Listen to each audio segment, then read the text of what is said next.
Hello, everybody. Welcome into the Get These Charged podcast. Very happy to be here on a Saturday doing our live Q&A. We've got some Patreon questions, and then we'll open it up to the chat. Really excited about this weekend. And joining me, as always, are my guys, Alex and Tyler. Tyler, start with you, man. How you doing today? I'm doing very well. I can't wait to get there tomorrow, watch the game, meet everybody else that's going, see you, Steven, and your wife, Brooke, and just hang out at Thunder Alley and then hopefully watch a win. Yeah, it's going to be a fun afternoon. I know a lot of people are flying there today. So if you are flying and traveling today, safe travels. Hope you get there safe. Alex, how you doing today, man? I'll be watching the game at home, so I mean, I'll be there in spirit. Yeah, you'll be there in spirit, and we'll have to see, when we can get Alex out for a game eventually someday in the future, maybe after med school once he's able to have that nice salary down the road. Really excited about today. We've got some Patreon questions, like I mentioned. Before we get started, I have to give a shout out to our guy Quest Designs. If you're active on Twitter, you've probably seen some of his stickers already. We have been able to partner with him. And if you use the code GUILTY10 at checkout, you get 10% off your order. He's got some great collection of stickers. He's working on some designs for us down the road as well. But in the meantime, if you use the code GUILTY10 at checkout, you get 10% off your order at Quest Designs. The link will be in our description. That being said, let's jump right into these questions. Ross Ackerman, shout out to Ross. He's been a longtime Patreon supporter. He has a question about Rashawn Slater. He said, well, first of all, he wants to know if we're going to the game. Tyler and I will be there. The second question, he says, also, Slater is a beast. Does anyone have higher expectations for the rest of his career now that we've seen him in a game? So, Alex, we'll start with you. How did week one kind of change your expectations for Rashawn Slater, if at all? They're still about the same. I mean, my expectations when they drafted him were to be a franchise left tackle, and he still looks like he can be a franchise left tackle one weekend. So I don't think in the grand scheme of things they've changed. I think my expectations in the short term maybe have. I didn't expect him to be this good this quickly. But in the long term, I think they're about the same as when the Chargers drafted him. That's how highly I thought of him and Penei Sewell just as prospects. Yeah, we all really liked him coming out of the draft. So long term, like Alex said, I don't think this changes a lot. He is their franchise left tackle. We figured that after one game. That's pretty nice. But like you said, also in the short term, didn't think he'd be that good. I know, Steven, you were thinking that he would handle his business. And sure, like I could have predicted he'd handle his business, but not like zero pressures, perfect score, right? Handle his business. So I did not expect that. So fantastic performance. One of the best performances by a rookie left tackle, I think, since 2011, according to Arjun. So, I mean, we're really watching some pretty awesome stuff right now. Yeah, I mean, going back to the draft, like we all thought so highly of him that we flat out said, like, we're not going to predict Rashawn Slater in mock drafts anymore to the Chargers. Like, we just thought that there was no chance that they were going to get him unless they traded up. And so really just, shout out to everybody that passed on him. But I think long term, right, like you guys are spot on. The expectations haven't changed. You expect him to be, that franchise left tackle. You expect him to challenge for some all-pro nominations every now and then. But in the short term, like, I mean, he surprised me. I expected him to handle his business, but like Tyler said, like I wasn't expecting, being so good that Chase Young had to go to the opposite side to go against him. So, I was so happy to see him, and he's definitely exceeded expectations to this point. Like I assume that we would kind of have to see him work up to, his peak rookie season. But, everything that we heard from training camp, whether it be, showing glimpses of dominance against Joey Bosa, really wish we could have seen him in the Niners practices. But, he had that great preseason game, and then, coming out in the first game and playing like that, like he's exceeding expectations. I thought he would play well, but he has exceeded expectations. And really, like the way that he's playing changes the expectations for the whole team, in my opinion. Yeah, no, good call. If he can hold up like this, and we'll find out a lot about him in the next few games, maybe not against the Cowboys, but we got the Chiefs coming up, the Browns, the Ravens, and then of course the bye week. But yeah, if he continues to hold up like this, it really is going to change the game for them. They are so much better right now because of him. All right, sounds good. Let's get to the next question from Zach Pearson. He says, appreciate the podcast, guys. I'd honestly listen to an episode of you guys describing where you grew up and your interests and hobbies. Any content from you guys is a huge boost in motivation for the week. So shout out to Zach. Very kind words. Thank you. Very nice. He also wants to know our honest opinion on where we would rank Keenan Allen, Justin Herbert, and Austin Eckler in their positions around the league. So we'll briefly, because I think we do have a lot of new listeners, just briefly kind of describe, our backgrounds a little bit. I grew up in Utah. If you've been listening for a while, you hear me talk about Utah quite often. I love the University of Utah. Don't really like the state, which is why I moved to California. And, I have a master's degree in school counseling. That's what I've been able to do. That's my recently new job. So really just, living the best life I can possibly can here in Fresno. Been a Chargers fan pretty much my whole life. Had some cousins that grew up in Oceanside. So when I was a kid, every once in a while, I would go down to some Chargers games. The first Chargers game I went to was, I think, in 2003. It was Drew Brees' last season as the starter. They were playing the Titans. Wow. And LT had like 170 yards and 3 touchdowns. And after that day, I was sold. I was all in on the Chargers. So that's just a little bit about me. Alex, go for it. Okay. Well, I was actually just going to say that idea for just a podcast about ourselves sounds good for like what last year was when we were saying that we would have all gotten drunk if they had lost to the Jets and then done a podcast. So I think that actually would have been a good idea. And if we ever are like at the 3-10 point again, maybe we bring that idea out. But that's not going to be my expectations for this team, at least this year. No, I mean, I grew up in Philadelphia, New Jersey. Big Philadelphia guy in general. Obviously got my bachelor's degree from Rutgers and I'm in medical school. So that's my story as far as how I became a Chargers fan. We talked all about, the Phillip Rivers era, the LT era, and those beautiful jerseys. That's how I became a fan pretty much. And here I am, 13 years later with a podcast with 3,000 subscribers, which is just fucking insane. You guys are weird, but I like it. So that's pretty much my story. Yeah, I'm basically raised in Orange County, and obviously I won't leave because Orange County is basically great. So as long as I don't have to leave, I'm going to try to stick around here if I can, even if I'm in a small apartment. I became a Chargers fan. So everybody knows at this point I grew up a Raiders fan, but by the time I reached the age of reason at like 4 years old to figure out that the Raiders were terrible, I'm pretty sure I switched teams now. I was about in middle school when you start actually playing football, 8th grade football or whatever, that everyone's like, okay, what team do you like? And I latched onto the Chargers because they were a local team. They were good. They were exciting. And everyone around me was a Chargers fan. So sort of a bandwagon thing, but also I'm in Southern California. So of course I'm going to root for the Chargers. What else? I do stem cell research at UCI. So that's my full-time job. And I will be done with that in January. Although if they hire me back, then perhaps I'll take that job. But we'll see. But that's about it for me. I have a podcast, and that's my hobby. There we go. And all three of us write about the Chargers from time to time as well. You can find my work at LAFB Network, Alex at Bolt Beat, and Tyler actually started a Guilty as Charged blog where he writes from time to time. So make sure and check that out too. All right, let's get to the rest of his question. He wants to know where we would rank Keenan Allen, Justin Herbert, and Austin Eckler in their respective positions around the league. Alex, why don't you kick us off in that one? So it was Eckler, Keenan, and Herbert, right? In terms of where they fall. I've always thought of Keenan in the last few years as somewhere between wide receiver 6 and wide receiver 10 around the league. I think he is the top 10 receiver. That ESPN survey from people around the league had him at 6. I could see him, depending on the argument, anywhere between 6 and 10. I think that's fair for him. As far as Justin Herbert, I ranked him, I think, before the season started at QB9 or QB10. So I do think he's right there in that kind of tier of Kyler Murray and all those young guys that are coming up around the league. So I think he's right there.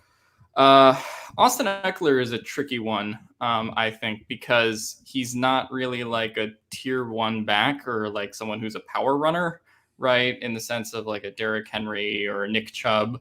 I also don't think he's quite as dynamic as, say, like a Christian McCaffrey or an Alvin Kamara. But I think he's still in that tier 2 of running backs, probably somewhere between, the top 10 running back, top 15 running back. Obviously didn't get to play some games last year, but yeah, I think on any given day, you could really make the argument that he's like a mid tier 2 back or sort of a lower end tier 2 back. But I obviously still really love him, especially at the value that they're paying for him, which is pretty cheap. Yeah, I generally have to agree with all those placements. You should have seen, I don't know if you got to see, there was a podcast with a couple of Pro Football Focus guys and Benjamin Solak, and you should have seen the PFF guys raving about Justin Herbert's day against the Washington football team. I think it was PFF Seth that said that basically if you just watch that tape and nothing else, it would look like Herbert was actually a top 2 quarterback in the league. I'm not willing to say that just yet. I do think you have to go a little bit further through your second season. He literally just finished his first full season, technically, with a 16th game. So I really want to, see more from Herbert, but he is firmly in the top 10 now. I believe we pretty much all had him very close to the top 10, especially with Watson doing his thing. So that kind of moves him into there.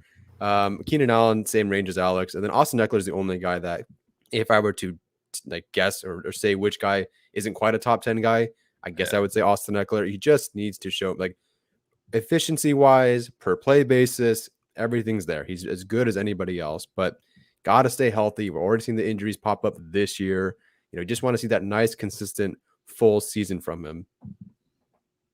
Wow. So Pro Football Focus has really changed their tune since they hired Arjun. So shout out to Arjun working some Charger magic. Sleeper agent. Pro Football Focus. No, but that's awesome, man. It really was outside of, there was that one max protect where he ended up rolling out and throwing it to Jared Cook for a 3-yard loss. Yeah. And the interception. I thought it was Justin Herbert's probably his second or third best game. It was so good, so efficient, moved the ball up and down. And really that's what we all wanted to see, was him be able to kind of take that step. When I did interview one of the guys from PFF, he said that they want to see more doubles from Justin Herbert and not necessarily rely on the triples and home runs. And we saw that in week 1. And so, excited to see that this week. Although I do think he's going to throw some home runs tomorrow, just throw that one out there. But I think right now, obviously we need to see more from him, but I think he is in that 8 to 10 range, as quarterback. There's just so many guys that have been there and done that. But that's respectable. He can definitely take a larger leap and move up the list if he continues to play like this. I agree about Keenan Allen, right in that 6 to 10 range. There was one of the guys from the Draft Network that was when are we going to talk about Terry McLaurin as a top 5 receiver? And it's there are so many good receivers. It's impossible to really put someone like Terry McLaurin in that range. But I mean, he's really freaking good. And so is Keenan Allen. It's just that you have Tyreek Hill and Devontae Adams and DeAndre Hopkins, all these guys who simply have produced more at a higher level for longer, unfortunately for Keenan Allen. But, no disrespect being, in the 6 to 10 range. I think he's a fantastic receiver, obviously. And then Austin Eckler, I agree with Tyler. I think top 10 is probably a little rich right now around the league. I think, the big argument against him is that he's never really shown that he can be the guy for a team, right? Because last year he was hurt. And then before that, he always had Melvin Gordon. So I think this year he could definitely move up the list quite a bit. And I do think he is underrated as a runner. The way that he breaks tackles and the vision that he has in the hole is really just outstanding. So if he plays most of the season this year, has the season that I expect, I think he will crack the top 10. But right now, I just think we need to see more out of him before we kind of elevate him into that status. I did look at my top 10 quarterback list that I made before the season. I actually ranked all 32 quarterbacks for Bolt Beat, which was exhausting. But I did have from 6 to 10 in order. I had Dak at 6, Brady at 7, Stafford at 8, Murray at 9, and then Herbert at 10. So Herbert did crack the top 10 for me. Where'd you have Hurts? Oh, that's actually a good 11? question. I had Hurts the highest that any of us did. I'm sure. Yeah. There you go. I had Jalen Hurts at 26. So that's the highest. That's the highest. Oh, dude, some people were putting Hurts at 31. So I mean, I couldn't put. Well, I mean, I couldn't put him over Teddy Bridgewater and those guys because he hasn't played. But people were putting him with Daniel Jones, and I'm like, all right, y'all got to ease up. So just out of curiosity, who were like the bottom 4 or 5 in that Bold Beat article? Don't you say Tyrod? Oh, the bottom 4 or 5. Yeah. Well, my bottom 5 was Zach Wilson 27, Tua 28. I had Wentz at 29, Darnold at 30, Dalton at 31, and Daniel Jones at 32. So I would say Daniel Jones was a consensus 32. Gosh. Dalton was in that group. Some people put Hurts in there, but yeah, it was really a lot of the unproven guys or guys that we've just seen be bad for a long time. Oh man, we got a Justin Herbert, Josh Allen debate going on in the channel. Oh, or in the chat, I mean. Yeah. Josh Allen regression. Sure, that's possible, I guess. But After one game. Did you guys see that tweet from Booger though? Oh, they need more help or something like that. He said that the Bills need to do a better job helping Josh Allen, and that he's like LeBron on the Cavs level of carrying a franchise right now. I'm like, are we serious to the point where we're just putting out bullshit like that, like nobody's business? Never put Josh Allen's name in the same sentence, the same paragraph, the same essay as LeBron James ever again. Yes, honestly. All right, let's get to some of these questions. As always, the super chat feature is enabled, so if you want a 100% guarantee that your question gets answered, make sure and use that feature. There was an interesting question up that I wanted to talk about. Let me make sure I can find it from Evan here. Shout out to Evan. If you listen to the Athletic Football Show, or if you don't listen, rather, I highly recommend it. Robert Mays and Nate Tice do a fantastic job. And this caught my attention too yesterday when I was listening to it, because he said that Nasir Adderley played really well, that he popped a couple times on tape. Obviously mentioned, the same kind of issues in terms of diagnosing the 2 big plays that he gave up. But do you guys think that we, and by we, I mean kind of Chargers fans as a whole, well, because I've been hard on him too, right? And sure. Alex isn't the only one that's been hard on him on this show. He's not the only one that's been hard on him, on Chargers Twitter. But do you think we're being too hard on him at this point? I'm going to be honest. Like I said on the show, I still have not gotten a chance to watch the All-22 tape. So from that extent, I don't know like the full range of what Adderley has done. I do plan to sit down and watch that at some point. But for me, it was just that, we talked about the diagnosing of plays last week, and that's still okay. He's putting himself in the right spots, but just, hasn't been making the play. So you can call it bad luck on a certain amount of plays, but I would also say that that's kind of the same version of Nasir Adderley that we saw last year, unfortunately. So for me, it's more, I guess, the lack of improvement. Again, this is his only second year, really. He did not play in 2019 at all, other than the preseason. So I honestly felt like in the offseason, I was just more optimistic about Adderley, maybe than you or Tyler were. But I saw that first game and I was just like, yeah, I don't know. I'm not selling him for the whole season. I still think he can obviously show some plays and pop on tape with Derwin, and that's going to especially help him this year. But to me, I lost a little faith after week 1, just seeing the Terry McLaurin play and some of the other stuff. Logan Thomas, one in the end zone, was pretty bad. It's not, his football intelligence has never been in question. It is high. But, if you're not going to make the play, then you're not going to make the play. And I feel like that we're just at that point with Adderley. Obviously, I still think he can improve. But for me, I just need to see more. I don't know if I interact with enough people who are angry with Adderley. I think people are more frustrated, at least the people I interact with Adderley. And just, it's been 2019 and 2020. And now it's 2021. You hear all these good things. And it's can he put it together? Now he's hurt. So it's he's supposed to play. But, if some injury pops up, and then he's in and out, it's come on. We really want to see this guy play for a full season and play well, but we haven't seen it yet. I thought he played well. Honestly, I didn't watch all the All-22, but I did think he played well. Technically, he only gave up 1 catch. It was 11-yard touchdown, and that was following a supposed injury. So I'm going to give him a slight pass on that one. At the very least, he's not running into his own cornerbacks and preventing them from getting interceptions like he did last year. And then I do believe he is coming downhill in the run game and being aggressive in the run game in a way that we did not see against, say, the Denver Broncos when he let guys kind of roll by him. So I do think there is improvement there. I don't think anyone's being too hard on him, but I think frustration, I think, is what I'm feeling right now. People really want to see him put it together. We've been hearing about him. He's got a great running mate next to him in Derwin James, and it's just like, come on, put it together finally. Yeah, I would agree with that. I think there is definitely some frustration going on with Nasir Adderley because of the way that the coaching staff talked about him. Because like he wasn't like a super popular breakout pick on Twitter, right? But everybody kind of figured that he would take a leap forward, especially with the way that the coaching staff was talking about him. I thought there were definitely some glimpses of playing really well on Sunday. Like he had that one run stop where he came down, shot through a couple blockers, made a really nice tackle. But then they're just some of the same issues from last year. And so I need to see more out of him. I don't think I'm going to say that he played really well. I don't think he played really bad either.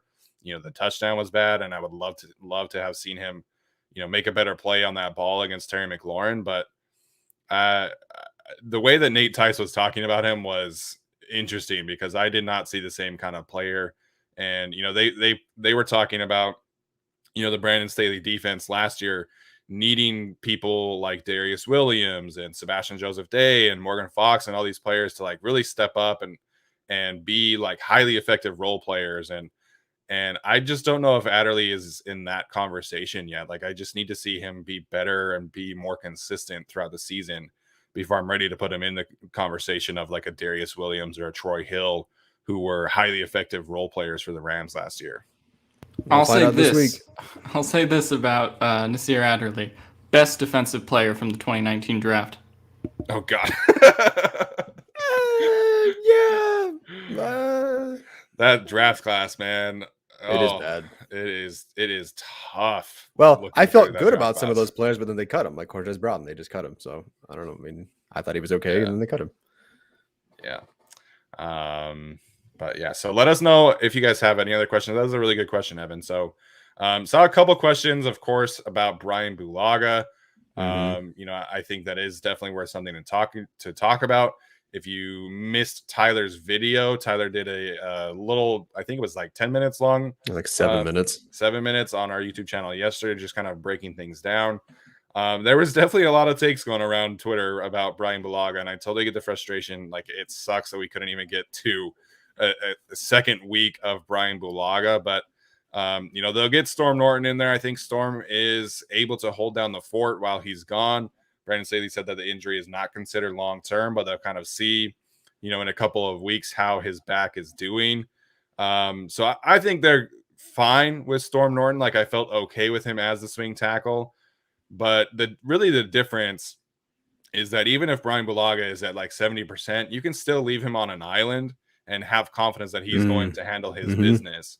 Now with Storm Norton, maybe not so much against this Dallas Cowboys team, but next week he's going to face Chris Jones on occasion. He's going to face Frank Clark. And so the Chargers are going to have to really help Storm Norton out in most of these games that he's going to play. Week 4, he gets to go up against Max Crosby and Yannick Ngakoue. And then week 5, Myles Garrett comes to town. So they're going to have to focus in on Storm Norton and helping him out, with chipping through the tight ends. Kind of one of the things that I really liked that they did against Chase Young, they brought in Gabe Neighbors, and he kind of did a delayed leak out from the side where he kind of made sure that Chase Young could not just, burn Storm Norton off the edge. So they're going to have to help Storm Norton. Like I said, maybe not so much in this game. But I guess you can make an argument that like the continuity could improve because Storm Norton is going to be consistently available. But, this is not an improvement. I saw some people saying that like this is better for the team that Bryan Bulaga is injured. I don't agree with that because it just is going to make things harder. But I do have relative confidence in Storm Norton holding down the fort. But like I said, they are going to have to, help him out in these games.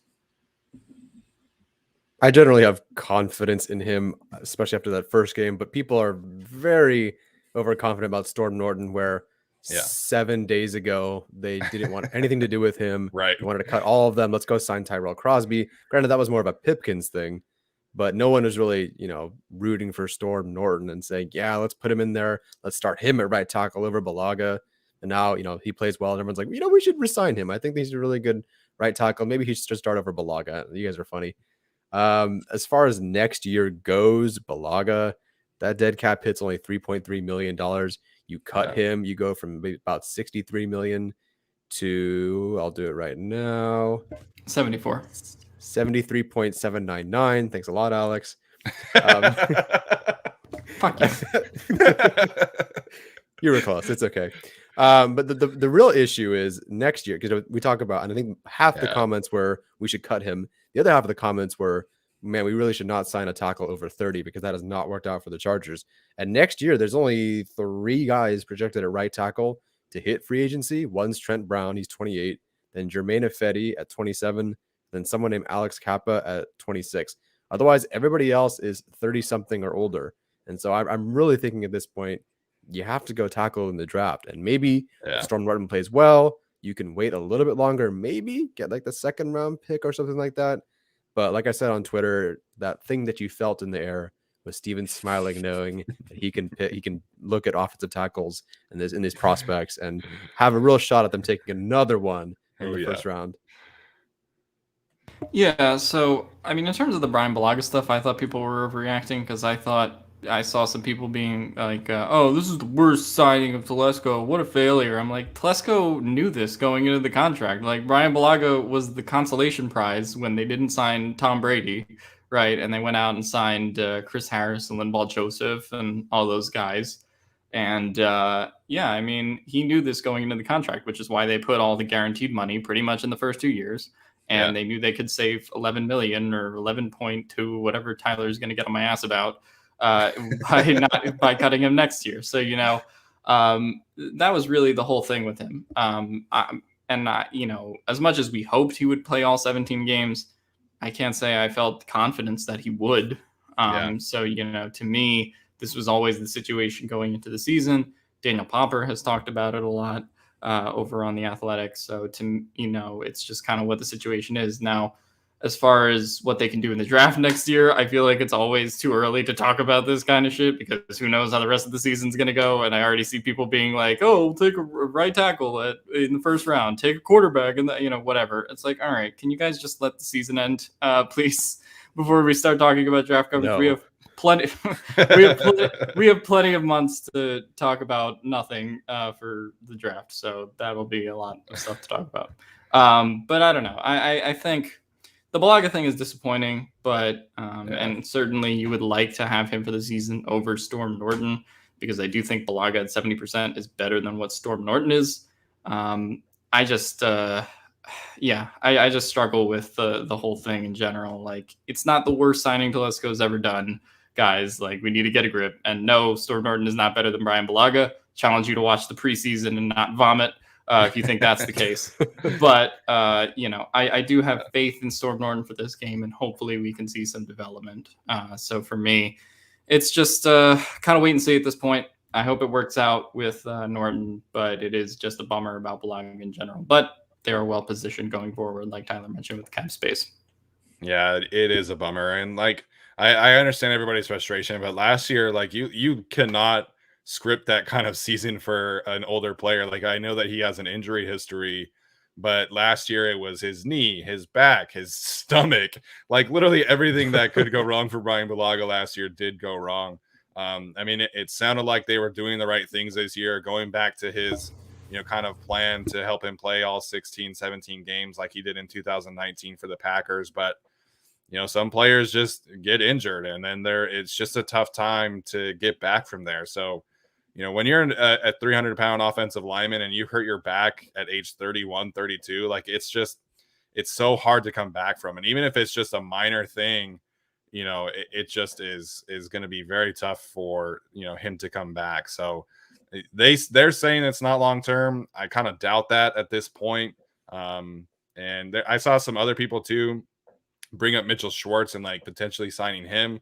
He's still not even close to 100% from his own back injury that required season-ending surgery last year. So at this point, I think they're rolling with Storm Norton and Trey Pipkins potentially as the backup. But I kind of have to wonder, if Matt Filer is kind of that, break glass in case of emergency player. I know Daniel Popper mentioned that him and Rashawn Slater really showed some good chemistry on the left side, and the Chargers probably don't want to break that up.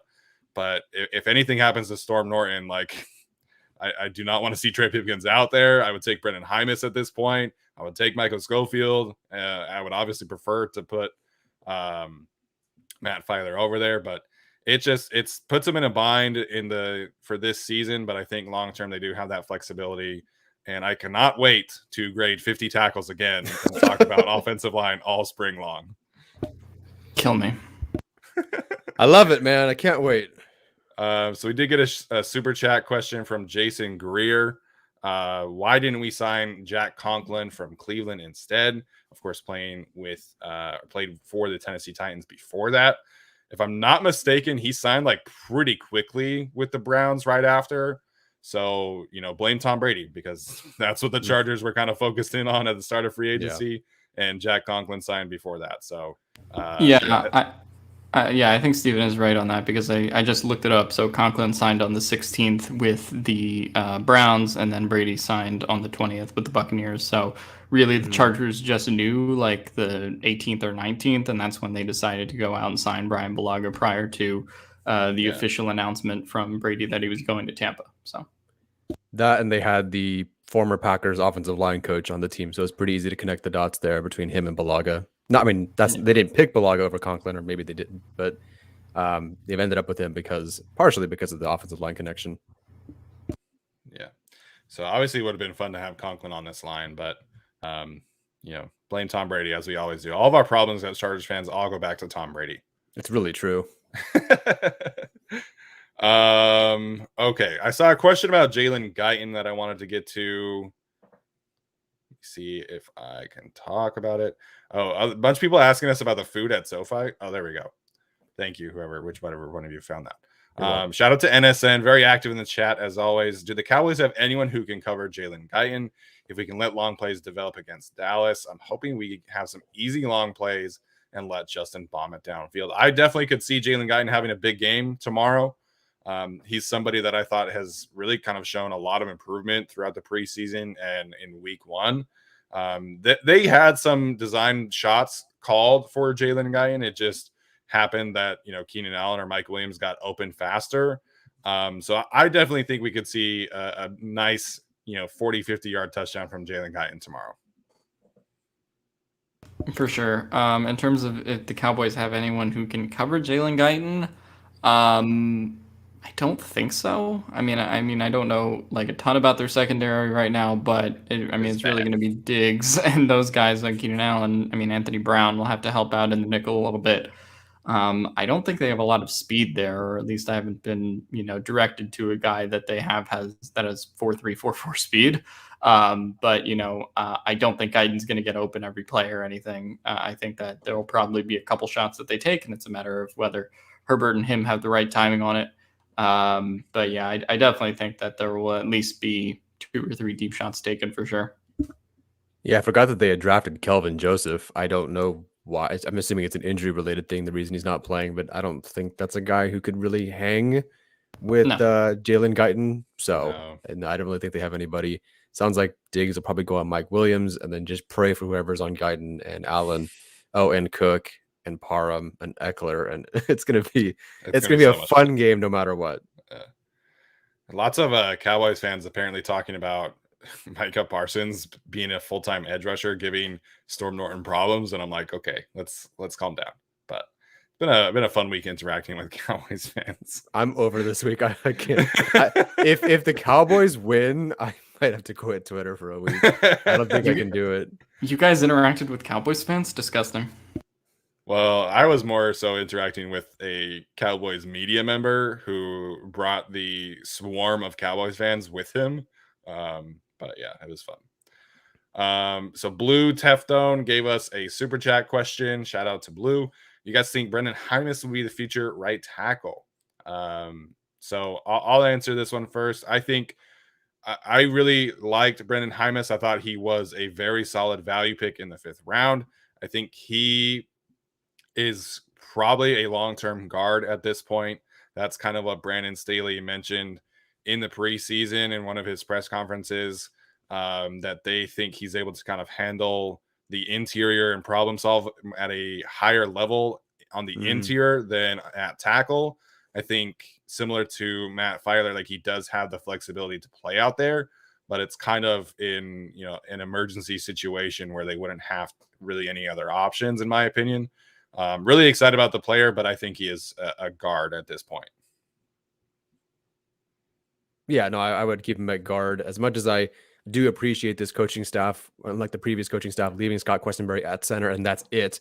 I do appreciate this coaching staff will, if they absolutely need to, put Hymas at right tackle over the 18th string guy that they hire midway through the season. So I'm glad that they will do that. They've committed to doing that. But yeah, at this point, I'm drafting a right tackle that is suited to play right tackle, and that's what I'm doing next year. Yeah, I mean, never cross out the scenario as a potential injury thing, or maybe like a future, like really in the future developmental starter kind of deal. But I think that he's going to be a guard. Okay, here's another Storm Norton question from Bolt Brett. Shout out to Bolt Brett. If Storm Norton balls out this season, do you still draft a tackle in the first round? What do you guys think?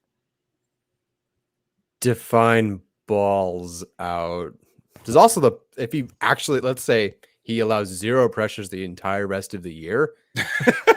Like, I mean, you can afford him, I guess, but that might also be I mean, how could you let a guy go if he balls out? Especially because he probably won't have a super expensive contract. But then, do you want to pay that money, or do you want to bank on a right tackle in the first round with a cheap contract? I don't. You'd have to tell me what balls out means. So let's say that Storm Norton plays. Who would be a good example here? Like in terms of pressures and sacks, like slightly better than Sam Tevi last year. So he's a serviceable. He's like a serviceable right tackle-ish area. Yeah. Okay. It would be at that point in the draft whether there's a better edge rusher there or not. Like for me, it's a trench pick no matter what, unless you just for whatever reason the best DB prospect falls or something. But I'm going edge or right tackle. So if he has a better than Sam Tevi year at right tackle, and there's a good edge player there, I would take him. But if there's obviously a good right tackle player there, I would just take that guy and feel really good about the depth. Because if you don't bring back Norton, then you have to worry about another depth guy. So I'd rather just draft a right tackle. Yeah, I don't know. Too early for me to think about the draft either way. I don't really think that they could take a tackle. They could take an edge. Really depends on the players there. Because now that you have Rashawn Slater at this point, I think that's sort of, really fixes your offensive line, and you have him and Filer and Lindsley. So I don't think you have to do anything. So if you have a really great quarterback prospect or a really great edge prospect, like Tyler said, and you like them, then go with them, right? Like, I don't think it's a thing where they necessarily have to take a tackle in the first round, especially in the event where Storm Norton does ball out. Not sure if I think he will, but again, like, it's week 2. I'm not thinking about the NFL draft or what the Chargers should do with it based on their roster construction at all. Boo. So the other thing is, Bulaga is not out for the season currently. He is going to come back, we're assuming, and that could be they didn't seem, I don't remember what the report was on Monday, but Bulaga wasn't exactly day-to-day, but he wasn't like week to week, was he? Well, Brandon Staley called him day-to-day on Monday. And then when he was talking about him yesterday, he said that they do not think it's a long-term injury. They think it's more of a short-term thing, which is why they decided to place him on IR. And so at minimum, he has to miss 3 weeks. I think that's kind of being optimistic in terms of his return. But he does not seem to think that it's a long-term thing. Yeah, he'll be back after the bye week probably. Yeah, so bye week is week 8, right? Sure. Or is it 7? I want to say 7. 7. Okay, so I think that makes sense. So you get 5 games-ish of Storm Norton. So I don't know. Like, if Storm Norton plays really, really well and he is a serviceable tackle, then that's great. That gives the Chargers options. It doesn't pigeonhole them into having to take an offensive tackle in the first round. You could take, a second tier, third tier right tackle and kind of bring in some competition. But yeah, I do think that is, kind of pushing it. Like, if there's a bona fide right tackle that you think is the long-term answer there in the first round, hopefully picking at pick number 32, then I think you got to take him. But yeah, right now this draft seems like it's really loaded for defensive talent, which is, kind of, the direction that I could see the Chargers going, getting a long-term sidekick for Joey Bosa, getting, another corner to go with Michael Davis and Asante Samuel Jr., potentially a safety to go with Derwin James. So I think right now, obviously it's early in September, but it seems like defense is going to be the theme of the first round next year. So I could see that kind of being the pick. Somebody asked about Cam Newton. Gross. Don't ever bring that up again, please. What? Where? Thoughts on bringing in Cam Newton to compete with Herbert? I don't think Cam Newton can compete with Easton Stick right now. Okay, well, hey, now that's going a little far. I watched Easton Stick play in the preseason, and I think Cam with an amputated arm can compete with him. I did want to bring up this question from NSN regarding our special teams. So I actually was writing about this for my article yesterday about the Chargers and the Cowboys, and the Cowboys did rank 32nd on Football Outsiders special teams DVOA based on 2 Zerline missed field goals, and they also gave up field position a bunch of times. The Chargers were ranked 22nd. So I believe on that list, it might have been 24th. I can't quite remember, but they were in sort of the mid-lower tier of special teams. Vizcaino did make all of his field goals, but they did also allow a couple punt returns that didn't go so great, and also couldn't really get much in the return game going themselves with KJ Hill and Larry Roundtree. So to me, it's just they had an okay special teams day. I mean, any time that you have a kicker make all his field goals, I think it's good. They had some touchbacks, so I don't think that it was bad. I thought it was okay. Certainly a start, and I think this is one of those weeks where you could take advantage of Dallas's bad special teams. Yeah, I had someone on Twitter saying, "Oh, what? We're celebrating ranking 22nd or 24th now?" It's like, hell yeah, we are. Are you new here? Listen, I want them to be number 1, of course, but geez, they jumped 10, 12 spots or whatever it's going to be. That's great. Now, the Washington football team did not have great special teams last year. I don't know how they've changed things up going into this year, but I didn't really think that they were going to be all that great. So they came away with an okay performance, but Vizcaino showing out and doing his job was great. The Cowboys special teams not being good is part of the reason I predicted them to get blown out by the Chargers, although that was right before they announced all the injuries to the Chargers. So getting rough there. Yeah. In terms of 22nd, I feel like them hovering around the 20s is about right long term, because they're playing so many young guys on special teams. Like Nick Neiman and Chris Rumpf are all core 4 special teams guys. So is Larry Roundtree. So they're going to have some bad weeks. It's just that they need to be able to mitigate, the risk and not have historically bad weeks all at the same time, which seems like it is going to be the case. But I do agree there was one of the kickoff returns was not necessarily great. It seemed like in the first half, they were telling Vizcaino to kick high and short so that they could kind of potentially gain some field advantage. But I was pretty impressed with Washington's kick returner. I forget his name, but he was wearing number 1.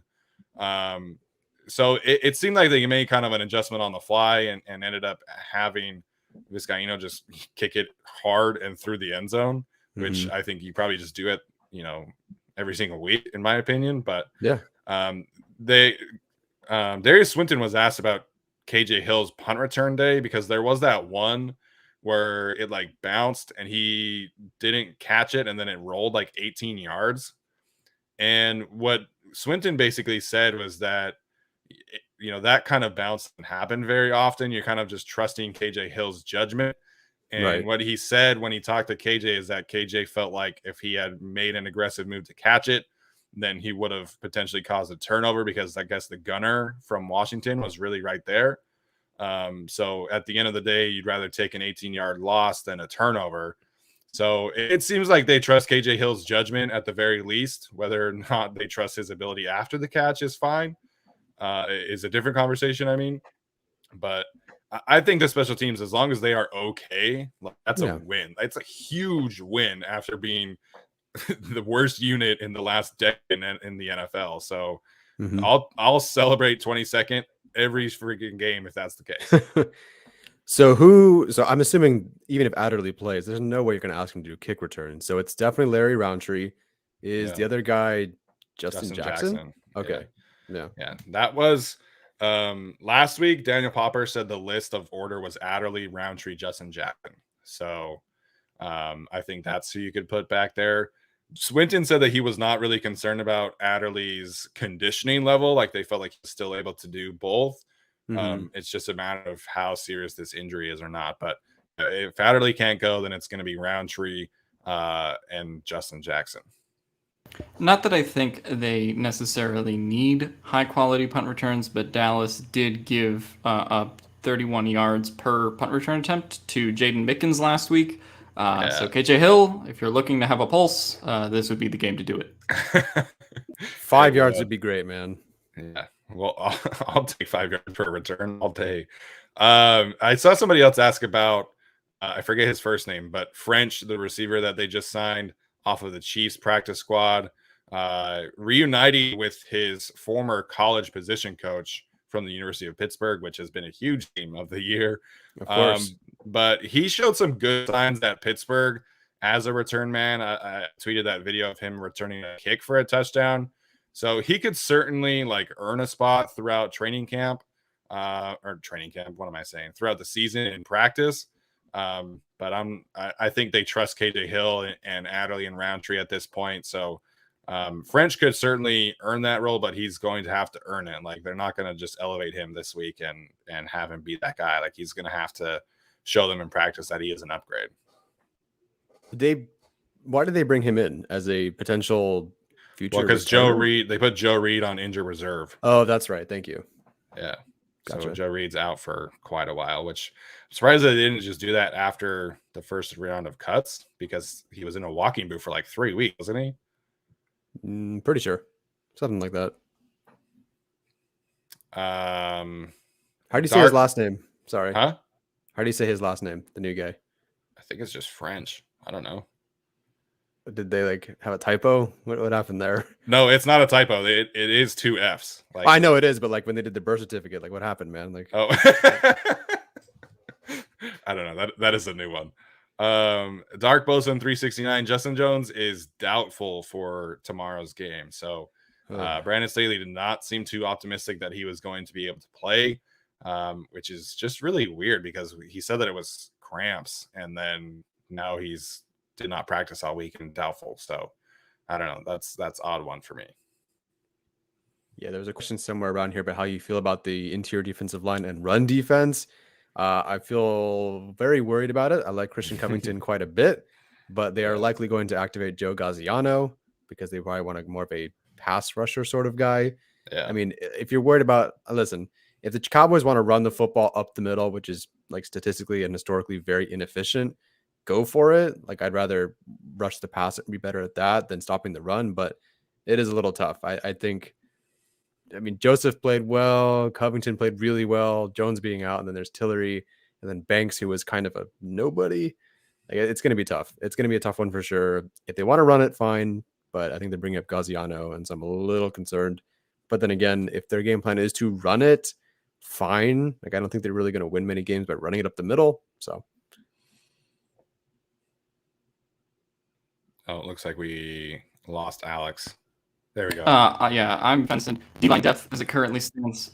There's just like not a whole lot you can do there. You have Justin Jones, and if he's out, then that's really bad for the team, obviously. So, you know, one of the funniest quotes this week, he said Jerry Tillery was rugged to run. And so that was just an interesting quote right there. Yeah. So I'm not confident about this run defense against Ezekiel Elliott at all. And I'll go as far as to say Justin Jones being doubtful means Ezekiel Elliott having 60 plus yards is probable.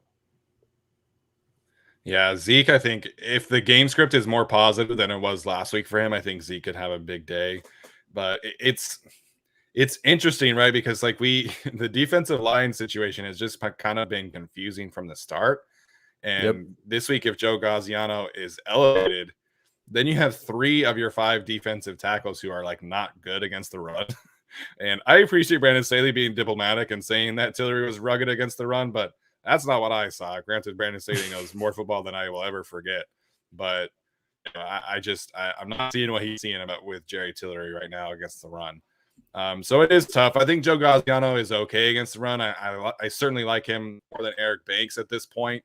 But I wish that they would just give Fehoko a chance. Fehoko to me was somebody that I was really excited about throughout training camp in the preseason.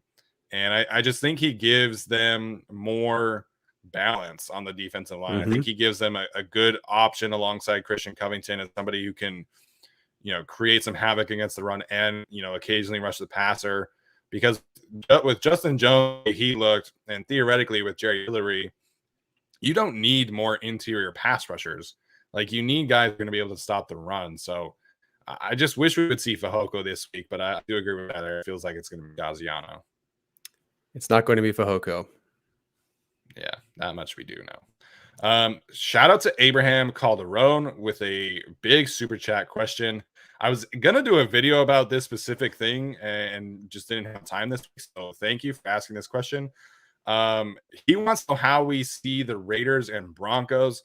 Teddy Bridgewater had a good game, and Raiders pass rush was definitely improved. So, Alex, we'll start with you. How do you see the Raiders and Broncos now, and has that changed for you very much? No, I think I like the Broncos a little bit more than the Raiders still, just because I think Teddy Bridgewater can kind of control the game, and I like the Broncos defense more than I like the Raiders defense. So, and they pretty much did that against the Giants last week, which was a very Broncos kind of game plan. As far as like the Raiders-Ravens, like, we've always known that the Raiders offense is really good, right? Yeah. Like, Derek Carr can put up 400 yards. I don't think he's the top 10 quarterback by any means, but like, they have the guys that are able to move the ball. Now we will have to see how their offense is without Josh Jacobs, because he's going to be out this week and maybe going forward. But they've always had the offensive capability. It's always been about the defense. Now, to the point of the pass rush being better, I don't know if that's really what I saw. I thought Max Crosby certainly had a good game. But the Ravens are also down offensive linemen, and Ronnie Stanley certainly was not 100% in that game. And also Phillips went down. So, like, to me, I don't really think that their pass rush was that much better. And also the Raiders should have lost that game like 5 times, and then they didn't. So yeah, I'm not really stock up on the Raiders after week 1. I'm stock neutral, maybe a little bit up on the Broncos, but again, it's the Giants, and I just frankly don't think their offense has looked good at all. They've given up more points defensively than they thought they would in these first 2 games. So really stock neutral for me. I would say slight stock up towards the Broncos, but I'm not giving the Raiders much credit for that win, to be honest. Yeah, just real quick before Tyler jumps in, there's talk of Ronnie Stanley going on inter reserve and Alejandro Villanueva taking over at left tackle. So it's rough in Baltimore right now. They have like 17 players on IR, and it's bad right now for the Ravens. It's awful, and it's almost not. It's definitely not as bad, but it's pretty bad for the Raiders right now. They don't have Jacobs. They put Good on season-ending injured reserve. They put McCoy on season-ending injured reserve. Yeah, so I think Incognito isn't playing either. Yeah, he's not. He's going to be like their Mike Pouncey from a couple years ago, where it's like, yeah, maybe, but he'll probably just end up retiring with just a age injuries. It's time to go, and they should have replaced him. I do think it's funny that their center completely botched a snap. And of course, they're like, oh, if one of the Raiders had a really good center. Of course, they did have a good center last year, and they got rid of him for some reason. The Raiders, listen, I kind of give them credit. I got to give them credit for the win. I do think Max Crosby does look better. I'm slightly higher on Max Crosby only because I've followed him for a while, because when your dad's a Raiders fan, you kind of follow that guy. And apparently he's been, overcoming his alcoholism. That's a nice sort of story. And so I think he's over that completely now, and he's in the best shape of his life. So it does seem like he's primed to have his best season. So good for him there. But with the way the Raiders don't have much of a receiving core. Jacobs is out. Their line is hurt. They're kind of injured on defense. Their defense isn't very good. again, I still I felt so bad. My dad yelling at the TV like, "Why is there a linebacker following the guy 40 yards downfield?" And I'm like, "Well, Dad, you better get used to it." yeah, like I know why." But yeah, I think it's stock down for the Raiders. Unfortunately, they're just kind of hurting. Even after a win, they're just hurting. I don't see them making a ton of push, and it doesn't get much easier for them when they head to Pittsburgh. Yeah. Broncos a little bit stock up, but I got to see them play a better opponent. Like we thought they would beat the Giants. They beat the Giants. I got to see them play a little bit of a better opponent there. You mean like the Jacksonville Jaguars this week? Yes, after this week. Gosh, I do agree though. Like, I gave Max Crosby a lot of shit over the years, but I think he did look like a different player last week. And granted, Alejandro Villanueva is not great, but he was able to go up against Ronnie Stanley and mix up in the guards as well. But it was funny. Like the Ravens passing offense is a lot of mesh and a lot of crossing routes. And it was just cruel to see Denzel Perryman chasing after Marquise Brown as often as he was. And like, I know that's the defense, that's the scheme, but it was bad. It was really bad to watch. I'm still neutral. I can't wait. I'm so sorry. I can't wait to just Jalen Guyton something. Just like, bye. I know it's gonna be so touchdown. Much fun. I do agree. I'm neutral on the Broncos right now. I mean, we kind of expected them to be competitive this year, and we expected them to, be kind of challenging the Chargers for a second in the West. But I think Bridgewater looked better than I thought. The Giants defense seems to have taken a step back. Last year, I thought they were pretty good. This year, they look like they're kind of a mess. So I'm kind of stock neutral on the Broncos. I think the Raiders could certainly be a competitive 7-10 team, but I don't know how much I buy them in like these bigger games. Like they're going to Pittsburgh this week, and listen, like the Ravens had all these injuries. You're not going to target Darren Waller 20 times this week and be able to move the ball against this Pittsburgh Steelers defense, which, I know everybody was kind of saying that the Washington defense was the best defensive front that we'd see all year, but the Steelers are really freaking good. And Melvin Ingram looked really good this week, which is no surprise. If he's able to stay healthy, that's going to be a huge signing for them. But it's the Raiders schedule just is not very easy. It's pretty difficult. So I don't know if much has changed in that regard for either of these teams, but they were impressive wins. At least, seeing the whole division go 1-0 was kind of cool. But yeah, I don't think much has changed for me.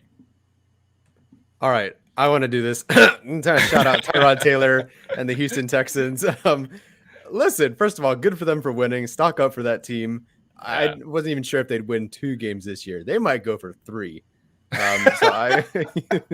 If they're really lucky. But I didn't get to read the whole article, but I don't know I want to know what you guys think of this. Derek Klassen for Football Outsiders was writing that Tyrod Taylor and the pistol, apparently Houston already looks to have one of the more unique and interesting offenses in the league, and that they might be an offense worth stealing ideas from. Didn't get to read the article, but did not expect that heading into the season. So a couple people have already talked about Tyrod Taylor in the comments. Bless his heart. That guy is the worst luck, but he's such a good dude, and I hope he works out there. I mean, Tyrod's always been good. Like, that's the thing about him. Like, people sold him because of the injury last year, but, I was comfortable with him being the starting quarterback prior to Justin Herbert being drafted. He's always played, fairly well. I mean, really since Buffalo. So, I mean, to me, he's a game manager, who's going to control the game and make some good throws when he has to, right? And keep the turnovers relatively low. So I was surprised that the Texans did that to the Jaguars, but that might just be the Jaguars are worse than we think kind of thing. But so Tyrod's always been to me like a top 20 guy in the league. Like I think that's what he plays like, and he manages the game well. So to me, I'm just excited to see. I can't believe I'm saying this. I'm excited to see what Houston does the rest of the year. Like, man, if Tyrod, give Tyrod the MVP if Houston goes like 7-10. If Houston goes 7-10, Tyrod deserves MVP, comeback player of the year, offensive Super Bowl player trophy, of the year, all that. Walter Payton, man of the year. No, but it's interesting. Their offense, their offensive coordinator and Pep Hamilton, like that's a very interesting pairing. Mhm. I am, definitely not buying the head coach's stock, but in terms of an offensive staff, like that's an interesting group. And we've always known that Tyrod has this kind of capability. He just needed a shot. And the Texans have a good group of veterans, just a bunch of solid dudes. So I think that's kind of one thing where I'm like, okay, they're not going to be a gimme win like we all thought. And against younger teams like the Jaguars, I think the Texans could definitely sneak there and get 4 or 5, maybe even 6 wins this year. So, they've got a solid group of veterans down there. They just don't really have any stars. But, I mean, Tyrod, Brandon Cooks, Mark Ingram, like, that's kind of a fun group. Like, it's an interesting group to say the least. Mm-hmm. Can't wait. I'm really curious how nervous we're all going to get when that game comes around. Yeah. That's day after Christmas, right? Is it? I think